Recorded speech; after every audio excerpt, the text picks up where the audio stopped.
Bhagavad Gita, the Song of God. Chapter 18, Moksha Sannyasi Yoga. Yoga through the perfection of renunciation and surrender. The final chapter of the Bhagavad Gita is the longest and covers many subjects. Arjun initiates the topic of renunciation with the question about two commonly used Sanskrit words, sannyas, renunciation of actions, and tyag, renunciation of desires. Both words come from root words meaning to abandon. A sannyasi monk is one who does not participate in family life and withdraws from society to practice sadhana, spiritual discipline. A tyagi is one who engages in activities but gives up selfish desires for enjoying the rewards of action. This is the connotation of the word in the Gita. Sri Krishna recommends the second kind of renunciation. He advises that sacrifice, charity, penance, and other acts of duty should never be renounced, for they purify even the wise. Rather, they should be performed as a matter of duty simply because they ought to be done without any attachment to the fruits of these actions. Then Sri Krishna goes into a detailed analysis of the three factors that motivate actions, the three constituents of action, and the five factors that contribute to the result of action. He describes each of these in terms of the three gunas. He establishes that those with deficient understanding see themselves as the only cause of their works, but the enlightened Atma with purified intellect neither consider themselves as the doer nor the enjoyer of their actions. Ever detached from the fruits of what they do, they are not bound in karmic reactions. The chapter then explains why people differ in their motives and activities according to the three modes of material nature. It describes the kind of knowledge, the types of actions, and the categories of performers. If it then offers the same analysis for the intellect, resolve, and happiness, the chapter then goes on to paint a picture of those who have attained perfection in spiritual life and are situated in Brahma realization. It adds that even such perfect yogis find completion in their realization by engaging in bhakti. Thus, the secret of Sri Hari can only be known through loving devotion. Sri Krishna then reminds Arjuna that Bhagavan dwells in the hearts of all living beings and directs their wanderings according to their karmas. If we remember Him and dedicate all our activities to Him, taking shelter of Him and making Him our supreme goal, then by His grace we will overcome all obstacles and difficulties. But if motivated by pride, we act according to our whims, we will not attain success. Finally, Sri Krishna reveals that the most confidential knowledge is to abandon all varieties of religiosity and simply surrender to Bhagavan. However, this knowledge should not be given to those who are not austere or devoted, for they will misinterpret it and misutilize it to irresponsibly abandon actions. But if we explain this confidential knowledge to qualify Atma, it is the greatest act of love and is very pleasing to Bhagavan. Arjun then informs Sri Krishna that his illusion is dispelled and he is ready to act as instructed. In the end, Sanjay, who has been narrating the dialogues to the blind king Dhritarashtra, remarks how amazed and astounded he is on hearing the divine conversation. His hair stands on end in ecstasy as he recalls the sacred dialogues and remembers the stupendous cosmic form of Bhagavan. He concluded with a profound pronouncement that victory will always be on the side of Bhagavan and his pure devotee, and so will goodness, supremacy, and opulence. for the darkness of falsehood will always be vanquished by the light of the absolute truth. Arjun Uvat Sannyasasya Mahabaho Tattvamichhami Veditum Tyagasya Charishikesha Prithakkeshi Nishodanaha. Arjun said, O my damned Krishna, I wish to understand the nature of sannyas, renunciation of action, and tyag, renunciation of the desire for the fruits of action. O Rishikesh, I also wish to know the distinction between the two. O Keshi Nishodana. Arjun addresses Sri Krishna as Keshi Nishodana, meaning killer of the Keshi demon. In this divine pastime on the earth, Bhagavan Krishna had killed a furious and violent demon called Keshi, who had taken the form of a mad horse and created havoc in the land of Braj. Doubt is also like an untamed horse that runs wild in the mind and destroys the garden of devotion. Arjun indicates, just as you slayed the Keshi demon, please slay the demon of doubt in my mind. His question is penetrating and poignant. He wishes to know the nature of sannyas, which means renunciation of actions. He also wishes to know the nature of tyag, which means renunciation of desires for enjoying the fruits of actions. Further, he uses the word prithak, meaning difference. He wishes to understand the distinction between the two terms.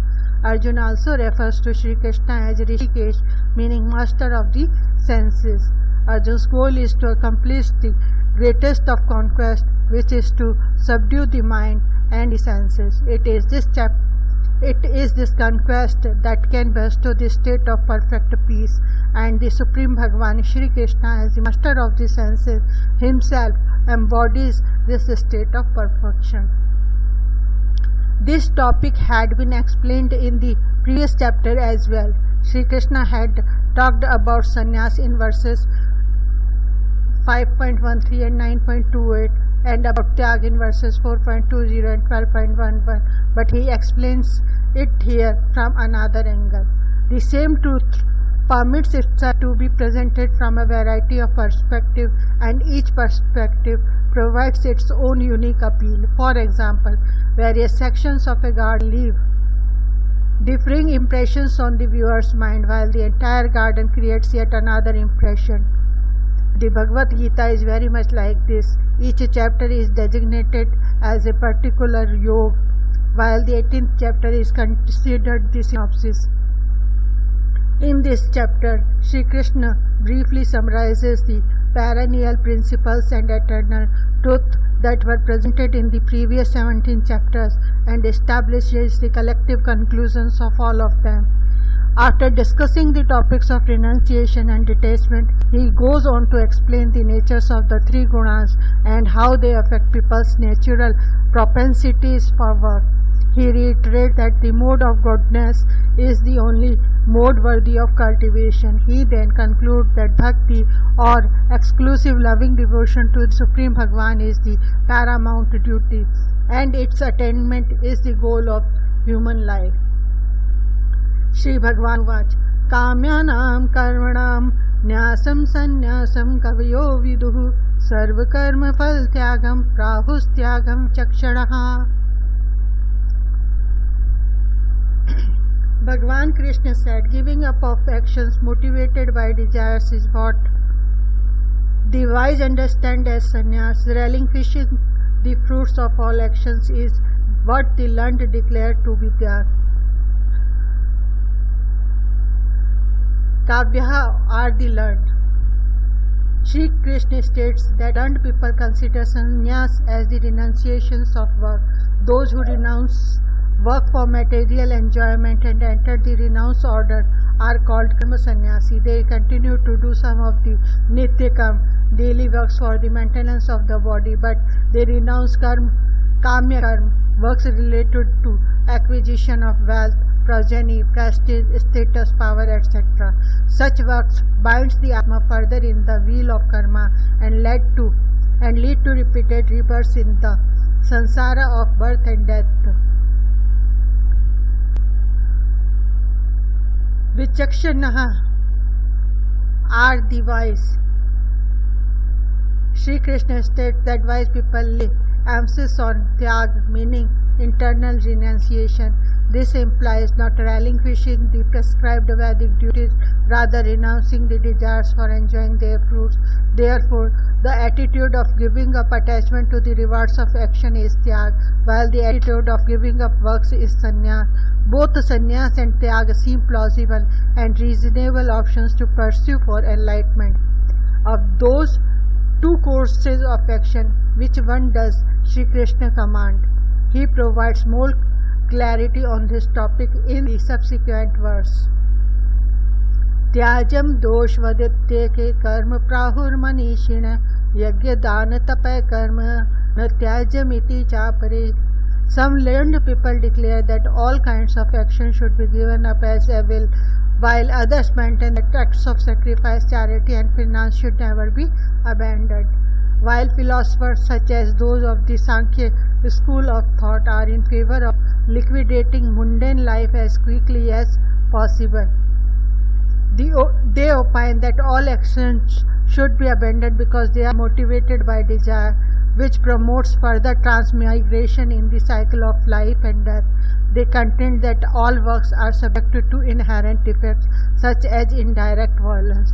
For example, if one lights a fire, there is always the possibility of insects getting involuntarily burnt in it. Hence, they recommend the path of cessation of all actions except those for the sustenance of the body.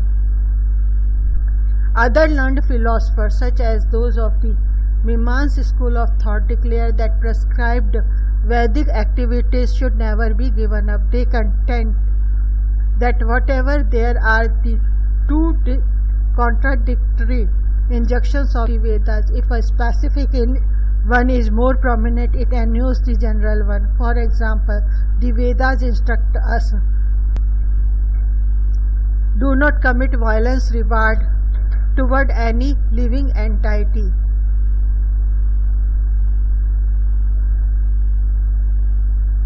This is a general instruction. The same Vedas also instruct us to perform fire sacrifice. This is a specific instruction. It is possible that in performing a fire sacrifice, some creatures may get killed in the fire unintentionally, but the Mimamsakas, followers of Mimamsa philosophy, contend that a specific instruction for performing this sacrifice prevails, and it must be followed even though it conflicts with the general instruction for not committing violence. Therefore, the Mimamsaks say we must never give up beneficial activities such as sacrifice, charity and finance. Nishchayam shrinu me tatra tyage bharat sattam tyago hi purush vyagrah tridha samprakirtitah.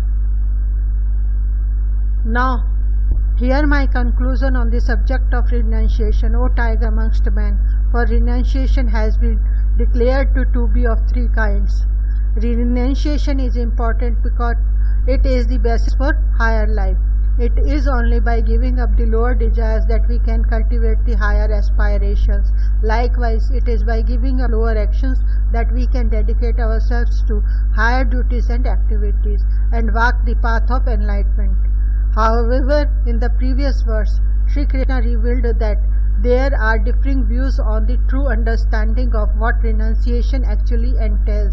Having mentioned the two primary opposing views in the previous verse, Sri Krishna now reveals his opinion, which is the final verdict on the subject. He says that he will expound upon the subject by dividing renunciation into three categories, described in verses 7 to 9.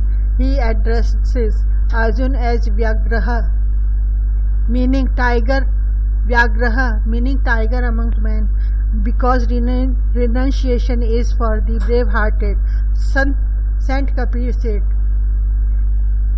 तीर तलवार से जो लड़ाई सो शत्रुवीर नहीं कहा, शूरवीर नहीं कहा, नहीं होया, माया तजी भक्ति करे, शूर कहावे सोया. One is not brave by virtue of fighting with arrows and swords. That person is truly brave. He renounces Maya and engages in bhakti. Yagya dan tapah karmam. कृतम न त्याज्यम कार्यमेव तत् यज्ञोदानम तपश्चैव पावनानि मनीषिणाम. Action based upon sacrifice, charity and penance should never be abandoned. They must certainly be performed. Indeed, act of sacrifice, charity and penance are purifying even for those who are wise. Here Sri Krishna pronounces his verdict that we should never renounce action which elevate us and are beneficial for humankind. Such actions, if performed in the proper consciousness, do not bind us. Instead, they help us grow spiritually. Consider, for example, a caterpillar. In order to transform itself, it weaves a cocoon for its evolution and encases itself in it. Once it becomes a butterfly, it breaks upon the cocoon and soars into the sky. Our position in the world is similar to this. Like the ugly caterpillar, we are presently attached to the world and bereft of noble qualities. As a part of our self-preparation and self-education, we need to perform actions that bring about the inner transformation we desire. Yajna, sacrifice, dan, charity, and tapa, penance are acts that help in our spiritual evolution and growth. At times it may seem that they are binding too, but they are like the caterpillar's cocoon. They melt our impurities, beautify us from within, and effectually help us break through the shackles of earthly life.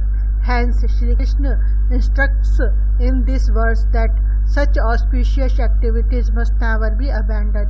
He now qualifies his sentence statement by revealing the proper attitude with which they must be performed. ऐतन्यापि तु कर्माणि संगम त्यक्त्वा फलानि च कर्तव्यानीति में पार्थ निश्चितं मतमुत्तमम्. These activities must be performed without attachment and expectations for reward. This is my definite and supreme verdict, O Arjun. Acts of sacrifice, charity and penance should be done in the mood of devotion to the Supreme Bhagavan. If that consciousness has not been attained, then they should verily be performed as a matter of duty without desire for reward. A mother abandons her selfish joys to perform her duty to her offspring. She offers the milk in her breast to her baby and nourishes the baby. She does not lose by giving to the child, rather she fulfills her motherhood. Similarly, a cow grazes grass in the meadow all day long, but yields the milk in her udder to her cow. The cow does not become any less by performing its duty. On the other hand, people hold it in greater respect. Because these activities are performed selflessly, they are viewed as sacred. Sri Krishna states in this verse that the wise should perform auspicious and beneficial acts in the same attitude of selflessness. He now explains the three kinds of renunciation in the following three verses. नियतस्य तु संन्यासः कर्मणो नोपपद्यते मोहा तस्य परित्यागस्तामसः परिकीर्तितः. Prescribed duties should never be renounced. Such deluded renunciation is said to be in the mode of ignorance. Renouncing prohibited actions and unrighteous action is proper. Renouncing desire for the reward of action is also proper, but renouncing prescribed duties is never proper. Prescribed duties help purify the mind and elevate it from tamaguna to rajaguna to sattva-guna. Abandoning them is an erroneous display of foolishness. Shri Krishna states that giving up prescribed duties in the name of renunciation is said to be in the mode of ignorance.